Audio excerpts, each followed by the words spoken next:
Ouais, mais être blessé, c'est vraiment la poisse. Hein. Du coup, bah, je m'occupe comme je peux. Si vous me suivez pas encore sur Insta, vous n'avez pas pu voir que j'étais blessé. Je me suis fait la cheville il y a 2 semaines maintenant en snow scoot. Et malheureusement, je ne peux plus rider pendant en tout cas un mois. Alors, se tordre la cheville, c'est pas hyper grave. C'est juste un peu embêtant parce que j'avais pas mal de projets prévus pendant les prochaines semaines. Et je vais vous donner aussi... Wow, c'était beaucoup plus fort que ce que je pensais. Restez bien jusqu'à la fin de la vidéo parce que vous risquez d'apprendre 2-3 trucs. Si vous faites du sport en général, pas forcément freestyle, vous allez sûrement savoir de quoi je parle. Les blessures, c'est la phobie de tous les athlètes. Ça peut arriver n'importe quand. La plupart du temps, ça arrive toujours sur des trucs complètement nuls.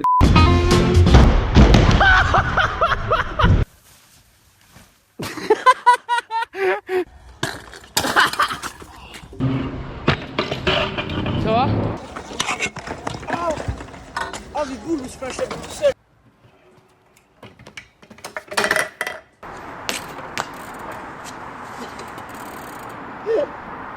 Putain, je suis coincé. Aujourd'hui, je vais vous parler de mes plus grosses chutes. Du genre... celle-là.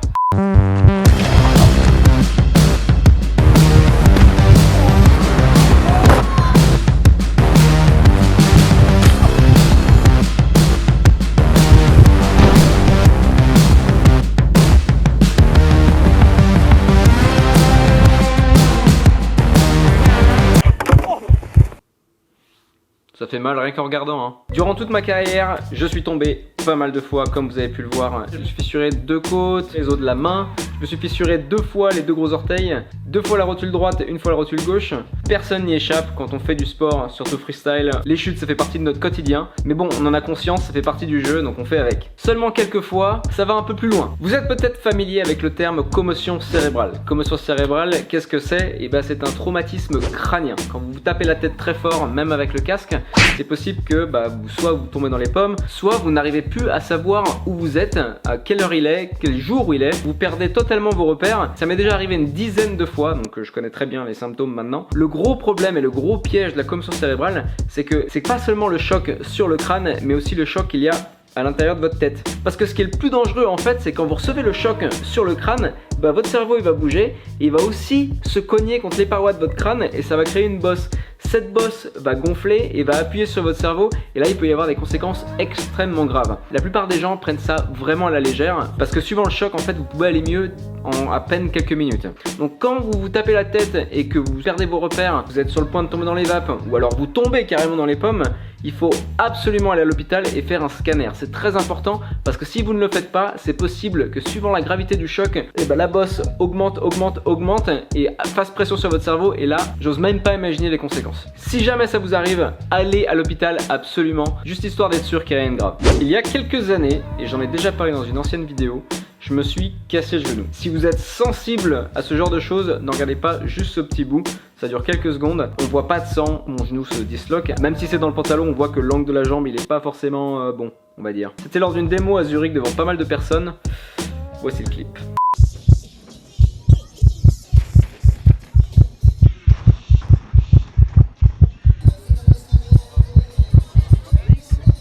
Vous l'avez vu le genou là? Oh, même moi j'ai de la peine à regarder cette vidéo. J'essaie vraiment de ne jamais regarder ce clip. Je supporte pas de voir des membres qui partent dans tous les sens. Ça c'est ce qui s'est passé il y a quelques années à Zurich. Je me suis clairement pété 2 ligaments et explosé le ménisque. La douleur quand on se pète le genou, c'est connu pour être une des pires douleurs qu'on peut avoir. Je confirme, c'est la plus grosse douleur que j'ai jamais eue de toute ma vie. En plus, j'ai commencé à avoir des crampes juste après parce que j'avais pas bu ni mangé, c'était 4h de l'après-midi. C'était juste affreux. Et en fait, c'est simplement parce que sur le saut, ce saut, si vous avez vu mes anciennes vidéos de trotte, je le ridais beaucoup. La réception bougeait. Je voulais juste faire 3-6 triple whip dessus et quand je suis allé chercher ma caméra, mes potes en fait avaient bougé la réception, ils l'avaient rapproché et du coup j'avais pris la vitesse normal et juste en le rapprochant un petit peu je suis arrivé beaucoup trop loin. Quand j'ai posé la jambe par terre et le genou clac, il a sauté. C'est vraiment tout bête mais ça m'a foutu 1 année et demie en l'air et le plus grave c'est ce qui s'est passé le lendemain. Donc quand je suis allé à l'hôpital, on m'a mis une attelle et on m'a renvoyé chez moi. Je devais attendre 6 semaines pour me faire opérer. Et pendant ces 6 semaines, il faut absolument attendre que ça dégonfle. Parce que le genou, il faisait la taille d'une balle de handball. Et surtout faire beaucoup de physio parce qu'en fait, en 2 semaines sans bouger, votre jambe, vous ne la reconnaîtrez pas, elle est ultra fine. Donc je rentre chez moi et le lendemain, je ne sais pas pourquoi, Je vais aux toilettes en béquille, je descends pour boire au robinet, j'allume le robinet, je bois et là, je sens qu'il y a un truc qui va pas. C'est comme si, je suis sûr que vous avez déjà eu ça, c'est comme s'il y a un nerf par là ou par là qui tend vraiment, qui fait mal, comme si on vous enfonçait une aiguille comme ça. En général, c'est parce que vous avez une bulle qui se balade, ou juste vous avez un nerf coincé ou peu importe. Mais là, c'était la même douleur, mais beaucoup plus aiguë. Très très vite, je n'arrivais plus à respirer. Mais quand je dis que je n'arrivais plus à respirer, c'est comme si vous courez un marathon alors que vous faites rien du tout. Plus en plus essoufflé. Tout d'un coup, j'arrive plus à parler, et ça, c'est dans l'espace de quelques secondes. Et je me suis écroulé par terre, incapable de parler. Mes béquilles sont tombées. Ma copine était à la maison par pur hasard ce jour-là. Il a entendu les béquilles tomber. Elle m'a vu par terre, tout recroquevillé, sans plus pouvoir rien faire. Et là, elle a commencé à paniquer. Elle a dit bon, il faut absolument que j'appelle une ambulance parce que ça va pas du tout. Moi, dans ma tête, je croyais que c'était une crise cardiaque. Et puis après, bon, bah, j'étais plus en état de réfléchir à quoi que ce soit. J'étais juste là en essayer de respirer. Et ça, c'était en l'espace de 2 minutes. Hein. Heureusement, j'habitais tout près de l'hôpital. Donc l'ambulance est arrivée en 2 secondes. Ils m'ont embarqué. Ils ont vu ce qui allait pas. Ils ont deviné en fait ce que j'avais et il s'avérait que j'avais un pneumothorax. Un pneumothorax, si vous ne savez pas ce que c'est quand vous avez des bulles sur le poumon qui se sont créées, ne me demandez pas comment, en général ça arrive aux personnes qui sont grands, fins et fumeurs, ce qui est absolument pas mon cas. Encore aujourd'hui c'est inexpliqué, mais les médecins pensent que c'est dû à pas mal de chocs, dont celui-là. Et juste avant ce choc, il y a eu celui-là.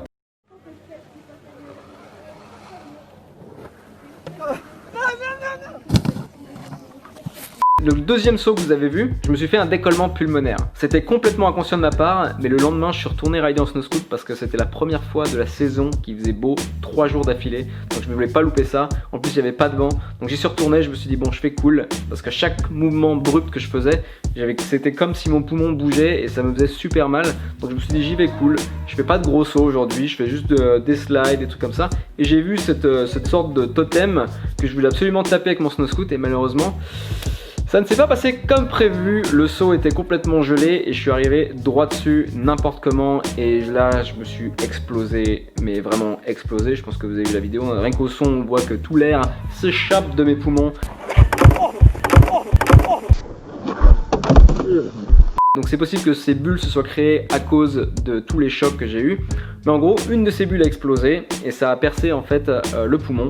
Et tout l'air qui arrive dans le poumon s'échappe du poumon et vient se mettre entre la cage thoracique et le poumon. Et plus vous respirez, plus il y a de la pression qui s'exerce sur le poumon jusqu'à ce que votre cœur passe à droite. Ouais, mon cœur était à droite.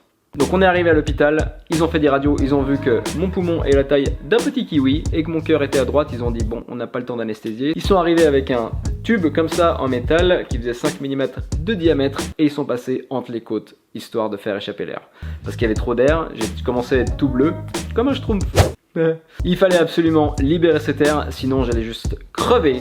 Et ça c'était en l'espace de 10-15 minutes.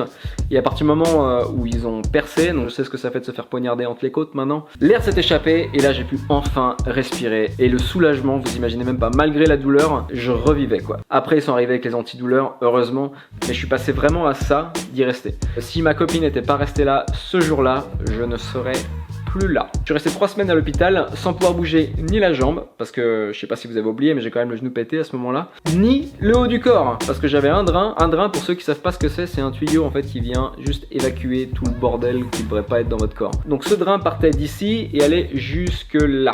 Donc autant vous dire que je pouvais pas bouger les bras ni le haut du corps parce que sinon le drain tapait contre les os, c'était un enfer. Et je suis resté 3 semaines comme ça. Ça m'a mis 1 an et demi pour m'en remettre. Et maintenant c'est pour ça que je ride toujours avec une attelle que vous avez sûrement déjà vue sur mes photos. Ou alors si vous avez déjà ridé un jour où j'étais là, vous avez sûrement dû voir qu'avant chaque session, je suis obligé de mettre cette attelle parce que sans ça, si je me refais le genou, je ne peux plus jamais faire de sport. Je fais cette vidéo pas pour m'apitoyer sur mon sort, mais bien pour vous dire de faire attention. La santé, c'est ce qu'il y a de plus important, donc prenez soin de vous. Réfléchissez peut-être à 2 fois avant de faire un truc vraiment débile. En général, les blessures arrivent quand on s'y attend le moins et sur des trucs les plus débiles possibles. Donc ne vivez pas avec une épée de Damoclès au-dessus de votre tête, vivez la vie à fond. Le port du casque, c'est hyper important, ça peut vous éviter tellement de problèmes. Sur ce, amusez-vous bien, faites pas trop les fous. Un petit peu quand même. Et moi je vous retrouve la semaine prochaine ou la semaine d'après pour des vidéos de folie. Vous êtes tellement pas prêts!